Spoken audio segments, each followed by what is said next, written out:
Dax Korven woke to absence, not the dramatic kind, where you jolt upright and immediately catalogue everything wrong with your situation. The quiet kind, where your brain takes several seconds to process that the hum of the climate regulator is gone, the soft glow of the equipment panel has vanished, and the protein ration dispenser that should be blinking green in the corner simply isn't there anymore. He sat up slowly on the sleeping pad, which was still present at least, and looked around the observation cell that had been his home for the past 6 months. Empty. Aggressively empty. The kind of empty that required effort.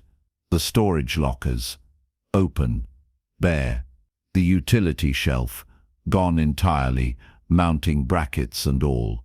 The communication panel removed, leaving only the rectangular outline where it had been attached to the wall. Even the waste reclamation unit had been extracted, though someone had been courteous enough to leave the floor sealed properly. Dax stood and walked the perimeter of the small room, his footsteps echoing differently now without the acoustic dampening of equipment and supplies. He found exactly one item remaining, a small placard mounted at eye level near what used to be the door controls. The script was translated into Earth Standard, which meant his captors, hosts, researchers wanted him to understand it. Survival parameters reset. Observation continues. He read it 3 times, not because the words were complicated, but because their implications required consideration. This wasn't punishment. Punishment required anger, or at minimum some emotional investment in his suffering. This was methodology. Someone wanted data, and he had apparently been volunteered as a source. The door mechanism activated with a pneumatic hiss, and the panel slid open to reveal not a corridor, but landscape. Dax stepped through into what was obviously a biodome. He could see the shimmer of the containment field at the edges of his vision, distorting the view like heat haze. 15 square kilometers, maybe more. Rolling terrain, vegetation in colors that were almost Earth normal, but not quite. A water feature in the distance that might have been a stream or might have been standing water. The artificial sun was already a quarter of the way through its arc, which meant he'd lost morning hours to unconsciousness. He looked down at himself, clothing intact, boots still functional, his own body apparently unmolested. No injuries, no implants that he could detect. Just a man in a landscape with no tools, no food, no water supply, and no clear understanding of what anything around him might do if ingested or provoked. The door sealed itself behind him with a finality that suggested it wouldn't be opening again anytime soon.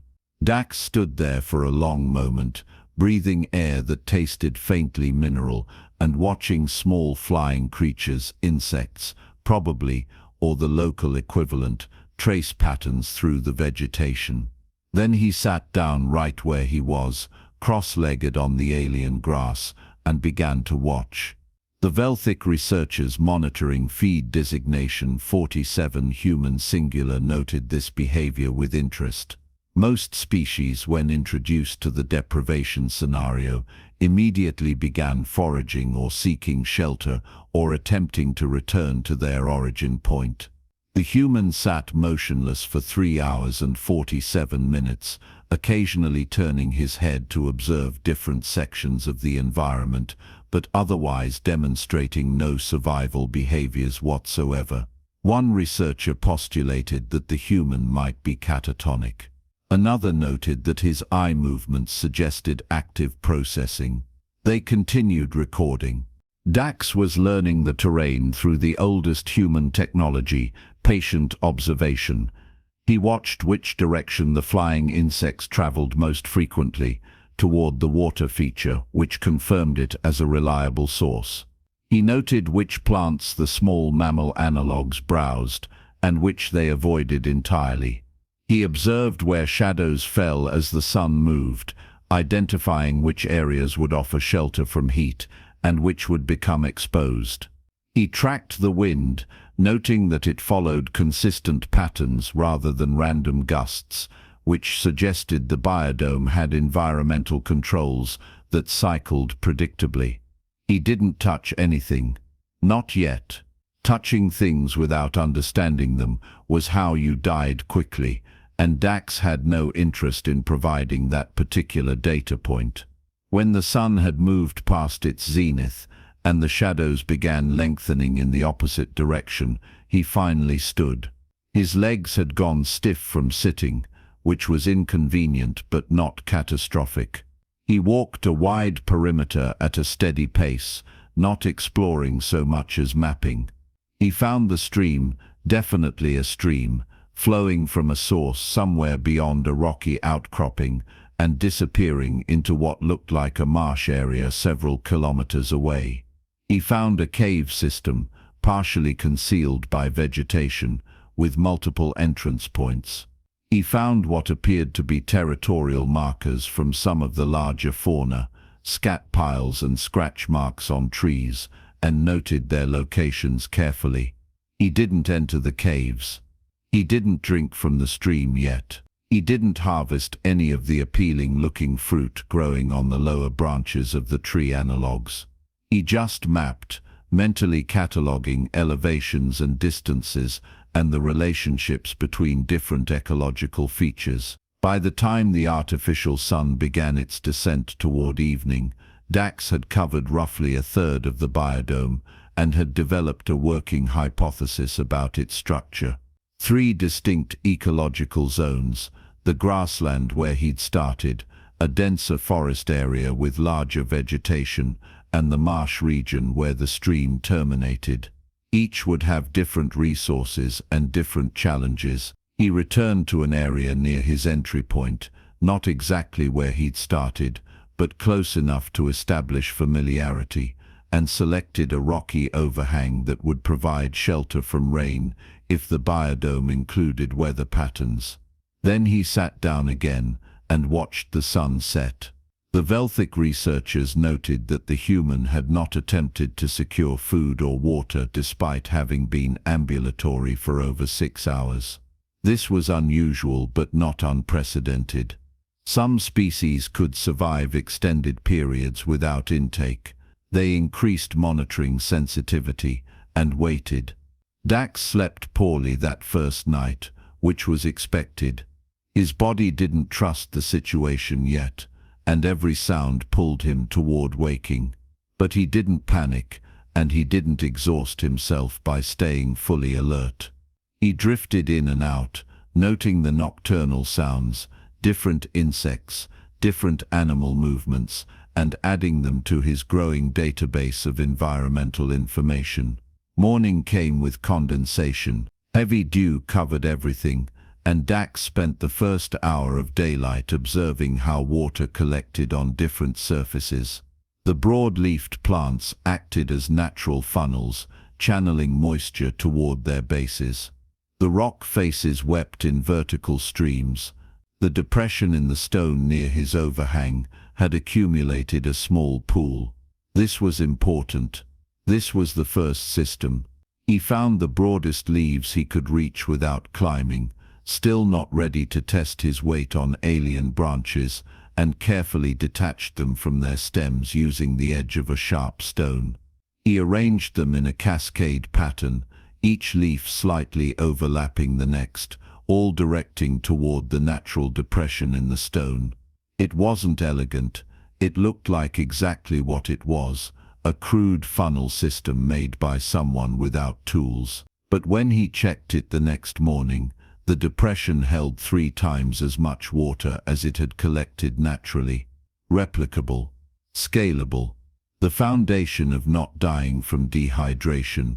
Dax let the water sit exposed to sunlight for a full day, giving UV radiation time to neutralize potential pathogens, assuming the biodome's artificial sun included UV wavelengths, which seemed likely given the presence of photosynthetic plant life. Then he drank, small sips first, waiting to assess his body's response. No immediate distress. He drank more, still cautiously, and waited another day. No fever, no digestive distress, no concerning symptoms. The water was safe, or at least not immediately lethal. Food required more caution. Dax began with the plants he'd seen the mammal analogues eating, reasoning that if their biology tolerated something, his might as well, or at least that he'd get symptoms rather than immediate death. He started with skin contact, rubbing a small amount of plant material on his inner forearm and waiting 24 hours. No reaction. Lip contact next, then a tiny amount chewed and held in his mouth without swallowing. Still no reaction. Finally, a small piece ingested, followed by another waiting period. The first plant passed all tests. He designated it Safe 1 and marked its location with a stack of stones. He repeated the process with 16 other plant varieties over the next 2 weeks. 14 were rejected at various stages. 1 caused a rash, 3 produced mouth numbness, 2 induced nausea even at the lip contact stage, and 8 simply tasted so aggressively bitter that Dax suspected they were chemical-laden deterrents. 3 plants made it through the full testing protocol. It was boring work. Tedious, repetitive, unglamorous. The Velthic researchers found it fascinating. Most species in the deprivation scenario either died from poisoning within the first week or survived through blind luck by happening upon compatible food sources. The human was systematically debugging the environment's resource tree, treating survival like a logic problem with testable hypotheses. By day 15, Dax had reliable hydration and a basic diet. He was hungry most of the time. The safe plants weren't calorie-dense, but he wasn't starving. More importantly, he wasn't getting sicker. His body had stopped waiting for the other shoe to drop and had begun accepting this as the new normal. He started noticing patterns in the weather. The Biodome's climate system operated on cycles, not randomness. Rain came every 4 days, always in the late afternoon, always lasting approximately 90 minutes. Temperature fluctuations followed a predictable curve. Even the wind had rhythms, stronger in the morning, calmer by evening. Dax began planning around these patterns. He gathered materials before rain cycles and used the precipitation to test his shelter's effectiveness. He discovered that the cave system he'd marked in his first survey flooded during heavy rain, which would have killed him if he'd sheltered there without understanding the water flow. The rocky overhang, by contrast, stayed dry and actually channeled runoff in useful directions. He scratched marks into the cave wall, not calendar days, since he didn't know if the biodome operated on a standard rotation, but cycles. Rain cycles, temperature cycles, the patterns he was learning. He wasn't just surviving day to day anymore. He was planning weeks ahead, building a mental model of how this environment functioned. The Velthic researchers noted that the human had reverse-engineered their environmental programming through pure observation. One researcher suggested increasing pattern complexity. Another argued that the methodology required consistency. Changing variables mid-observation would corrupt the data. They continued with the original parameters. Dax needed tools, not wanted needed. His ability to process resources was limited by what he could accomplish with his hands alone, and while human hands were reasonably capable, they weren't designed to dig through hard soil or cut through fibrous plant stalks efficiently. He began working stone. Not dramatically, not with any particular artistry. He found 2 rocks with different hardness ratings and struck them together at specific angles, observing how they fractured. Some stone shattered uselessly, some produced edges that dulled immediately. Some, a dark, fine-grained variety he found near the stream, fractured conchoidally, producing sharp, durable edges. His first knife took 8 days. Most of that time wasn't spent striking stones together. Most of it was spent finding the right stones, testing different techniques, and learning through failure. He ruined 17 potential blades before producing one that held an edge and fit comfortably in his hand. It was ugly, asymmetrical, rough-edged, the kind of thing that would make an archaeologist weep.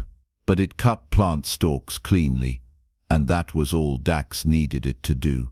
Cordage came next. He processed plant stalks through a tedious sequence, harvesting, soaking in stream water, drying in specific conditions, separating fibers, and twisting them into strings of increasing thickness. It was mind-numbing work, the kind of task that makes you understand why early humans spent thousands of years in the Stone Age. Not because they were stupid, but because making things from scratch requires ungodly amounts of time and patience. Dax made cutting tools, digging tools, containers woven from reed analogs. Each tool served a specific purpose. Each tool was built through iteration, making something, finding it inadequate, improving it. He didn't have inspiration or sudden breakthroughs. He had incremental progress achieved through repetitive labor. The Velthic researchers noted that the human's technological development was slower than some species they'd studied, but his injury rate was 0. Many species rushed tool creation and paid for it with damaged hands or wasted resources. The human built slowly but built successfully. The biodome contained fauna beyond the small mammal analogues and insects. Dax began cataloging their behaviors with the same patient observation he'd applied to everything else.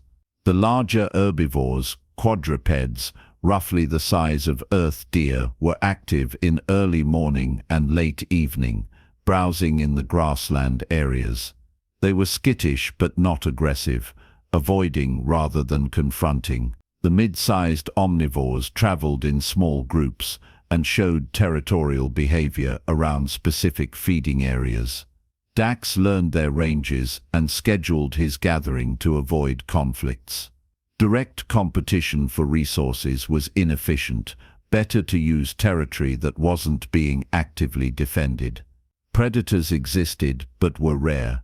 He'd seen signs, kill sites, scat containing bone fragments, but hadn't encountered the creatures themselves. They were likely nocturnal or simply sparse enough that the biodome maintained balance without frequent visible hunting. Dax built simple traps, static deadfalls triggered by bait, pit traps covered with light debris, sticky surfaces made from plant resins. The insect analogues weren't smart enough to recognize patterns, and they were attracted to the same foods Dax was harvesting. Within a month, he had reliable protein intake, supplementing his plant-based diet with regular insect catches. It was unglamorous. There was nothing heroic about eating bugs, but bugs were food, and food was survival, and Dax had long since abandoned any aesthetic preferences about his diet. One of the small omnivores, roughly cat-sized with russet fur and oversized eyes, began following him. Not closely, never within touching distance, but consistently present at the periphery of his activities. Dax didn't encourage it or chase it away. He simply tolerated its presence, occasionally leaving scraps in predictable locations, not as intentional feeding, but as a natural consequence of his food processing. Over weeks, the creature became less skittish. It learned his routines, appearing when he began his morning gathering and disappearing when he returned to his shelter. The Velthic researchers found this development particularly interesting. The human hadn't attempted domestication, no forced contact, no reward-based training. He'd simply existed consistently, and the other species had adapted its behavior in response. One researcher noted that this was very human, creating relationships through routine and mutual non-aggression rather than dominance or submission. Another countered that this might simply be coincidental proximity. They continued documenting. As Dax's resource gathering became more efficient, he faced a new problem: preservation. Food spoiled, materials degraded. He couldn't simply accumulate resources, he needed systems to maintain them. He experimented with drying techniques, building racks from stripped branches and cordage, positioning them where airflow was consistent. Meat from his insect traps dried into something shelf-stable, if unappetizing. Plant matter could be preserved similarly, maintaining caloric value even as texture suffered. He discovered through trial and error that certain leaves had antimicrobial properties, not through any sophisticated analysis, just through observing that food wrapped in them lasted longer than food left exposed. He harvested these leaves specifically for storage purposes. He dug a cool storage pit in the shadiest part of his territory, lining it with stones to prevent soil contamination and covering it with branches and leaves for insulation. The temperature differential wasn't dramatic, but it was enough to extend the viability of fresh resources by several days. The Velthic researchers noted that the human was thinking seasonally, despite living in a controlled environment. He was creating surplus and preserving it against future scarcity, even though current conditions were stable. This suggested planning horizons that extended well beyond immediate need. Dax built organizational systems because his primate brain demanded order. Different areas for different material types. Stone tools in one location, cordage supplies in another, food storage in the cool pit, water collection at the sheltered stone depression. He created processing stations, places where he performed specific tasks, with tools and materials positioned for efficiency. He established pathways between key locations, routes he traveled so frequently that the vegetation began showing wear patterns. His camp stopped looking like a survivor's desperate shelter and started looking like a small functional homestead. Not through any grand design, but through the accumulation of small optimizations repeated over months. The narrator would note, if narrators intruded in such obvious ways, that this was the human superpower no one discusses in the dramatic retellings. Not intelligence, not tool use, not even persistence hunting or sweating, or any of the other biological advantages. The real advantage was psychological, the capacity to maintain complex organizational systems over long periods without external enforcement. Humans could be boring in structured ways indefinitely, and that was more powerful than any dramatic capability. Dax became aware of observation around day 90. Small things at first, a shimmer in the air that didn't match atmospheric distortion, a faint mechanical sound during moments when the biodome's natural ambient noise faded. Observation drones probably, or sensor arrays with imperfect camouflage. He didn't panic. The presence of observers didn't change his immediate situation. He still needed water, food, shelter, and all the maintenance tasks required to sustain them. But it reframed his understanding. This wasn't random abandonment. Someone was watching, which meant someone expected something. He began noticing patterns in when the observations intensified. New tool development triggered increased monitoring. System innovations drew attention. He was generating interest, which meant his captors had expectations about what constituted noteworthy behavior. Dax realized he wasn't just surviving, he was demonstrating something. The knowledge didn't change his actions. He was doing what kept him alive regardless of audience, but it added context. This was methodology, not malice. He was data.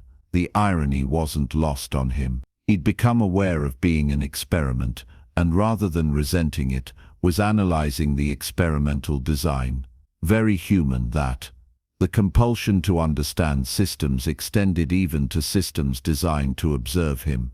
He continued his routines, now with the additional knowledge that someone found them interesting enough to document. The biodome's climate system shifted in what Dax estimated as month 5. Temperatures dropped, Daylight hours contracted. He was entering a seasonal cycle. The observers were testing cold weather adaptation. He'd been preparing without knowing it. His food preservation systems became critical as fresh resources grew scarce. His shelter required fortification, and he spent days weaving additional insulation from dried grasses, creating barriers against wind. His clothing needed supplementation. He processed plant fibers into crude fabric and layered it under his existing garments. The water collection system risked freezing.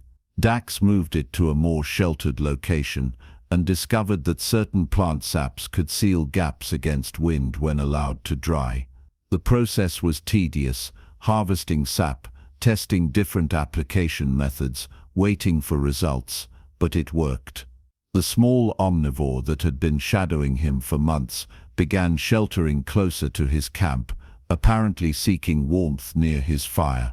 Yes, he'd eventually managed fire through friction methods, another tedious process mastered through repetitive failure.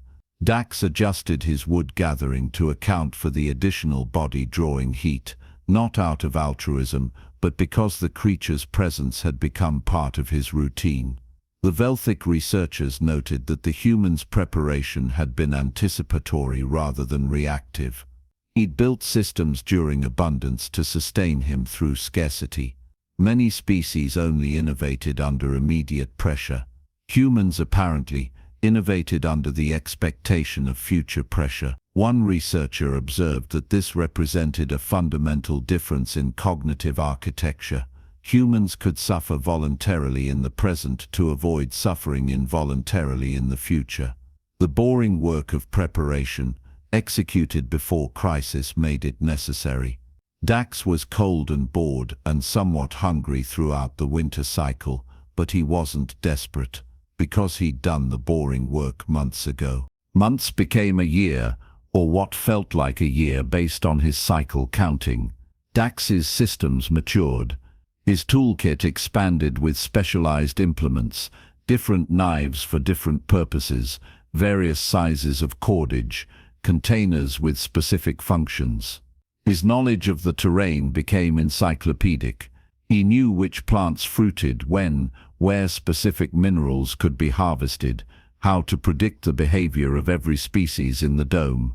His shelter evolved from a simple overhang into a complex structure with separate areas, sleeping quarters with maximum insulation, storage with temperature consideration, tool maintenance in the area with best lighting. The small omnivore, he'd started calling it Witness, because it watched him work with what appeared to be genuine curiosity, now slept near his fire pit regularly. The Velthic researchers documented something unprecedented in their long-term survival studies. Most species either perished within the first months or reached a plateau where they maintained basic survival without significant advancement. The human continued iterating. Every system showed gradual improvement. Nothing dramatic, nothing that would make a compelling story, just continuous, incremental optimization. Dax had created routines that would have bored him to screaming back on Earth, but here they were psychological anchors. Morning water collection, checking overnight traps, processing any catches, gathering plant materials, tool maintenance, evening meal preparation, fire management. The routines weren't just practical, they freed his attention for observation, for noticing when something in the environment changed, or when new opportunities presented themselves. His adaptability came from his consistency, not despite it. Because he had structure, he could recognize deviations. Because he had systems, he could experiment with modifications without risking everything on untested approaches. The Velthic researchers debated whether to extend the observation period. They'd gathered unprecedented data, but the human showed no signs of system degradation. One researcher argued for continuation. How long could the human sustain this? Another noted that they'd already answered their primary research question: How does this species respond to complete resource deprivation? They decided to conclude the study at the 18-month mark. Dax woke one morning to find supplies in his shelter, ration packs, equipment, tools, all the materials that had been removed when this started. A translated message placard, newly mounted on the wall, observation period complete. Resources restored, biodome deactivation in 3 days. Transport to origin point with compensation for participation will be arranged. The Velthic Collective acknowledges your contribution to xenobiological research and regrets any distress caused by methodology requirements. He read it 3 times, much like he'd read the first message 18 months ago. Then he inventoried the returned supplies with the same careful attention he'd applied to every other resource assessment. Then he went about his morning routine. Water collection first, even though the ration packs included hydration units. He checked his traps, processed his catches, assessed his food stores. He performed maintenance on his tools, the stone knife, the cordage, the containers he'd woven. Witness appeared at the usual time, settling into its customary observation position, and Dax tossed it a piece of dried plant matter from his storage. The returned supplies sat largely untouched throughout the day, not because Dax was being stubborn or making a point, but because they were redundant. He had systems that worked. The supplies were backup now, not necessity. The Velthic researchers observed this final behavioral sequence with something approximating academic satisfaction. They'd set out to study resource deprivation and its effects on species resilience. What they'd actually documented was resource generation, the human capacity to create sufficiency from scarcity through nothing more exotic than attention, patience, and the willingness to be bored for very long periods of time. When you removed everything from a human, they didn't just survive, they built context back around themselves. They created order from chaos through tedious, repetitive work that most species found psychologically intolerable. On the 3rd day, Dax packed the supplies into a carrier the Velthic had provided. He dismantled his water collection system, no point leaving debris, but left the shelter structure intact. Future researchers could study it or not, either was fine. Witness watched from its usual position. Dax realized he'd missed the creature, not because it had helped him survive. It hadn't, not materially, but because it had been there while he figured out how to survive himself. Companionship through proximity and routine, which was perhaps the most honest form of relationship. The transport arrived as promised, and Velthic handlers who communicated through translated audio guided him through decontamination and repatriation procedures. They were professional, even apologetic about the methodology. Dax signed documents he couldn't fully pass and accepted compensation he hadn't negotiated. 3 weeks later, he was back on Earth, back in his previous life, with a financial cushion that would support him for years, and a story he'd never be able to fully explain at parties. But something had changed. Not dramatically. No one who knew him would point to a specific moment and say, that's when Dax became different.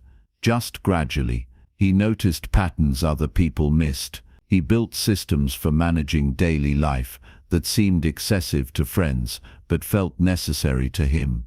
He maintained routines, not because he had to, but because routines created space for observation and adaptation. He'd learned something in that biodome that the Velthic Collective hadn't intentionally taught, and probably didn't fully understand themselves, that humans could generate sufficiency from almost nothing, given enough time and patience.